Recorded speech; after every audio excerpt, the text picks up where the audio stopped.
But as for you, you meant evil against me, but God meant it for good, in order to bring about as it is to this day, to save many people. Genesis 50, verse 20.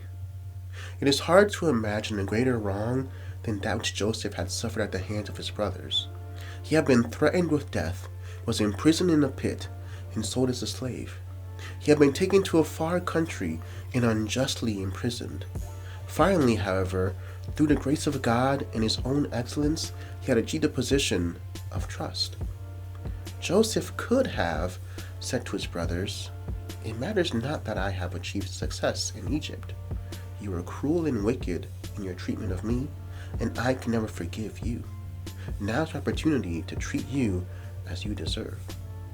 But Joseph was willing to forgive because his appreciation of the providence of God was greater than his resentment of the wickedness of man.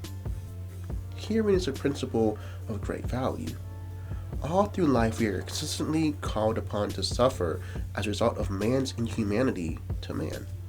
To a greater or less degree, every person feels the sting of neglect, cruelty, misunderstanding, envy, jealousy, lack of concern. These experiences become especially painful when they involve those who should love us and protect us. In any case, these bitter experiences breed lasting resentment that robs the sufferer of his peace and happiness. Sometimes people who are in the last years of their lives cannot forget the injustices of childhood. Sometimes those who have been cheated, perhaps out of an inheritance, can never be happy again because they are continually brooding over their loss. Sometimes people boil inwardly for endless years over a lost job, a lost friendship, or a quarrel. Joseph teaches us a better way to meet these inevitable conflicts. His prescription is to see in these unpleasant things the working of the hand of God. It was a long time before Joseph could see any good resulting from his suffering, but eventually the mystery was made clear.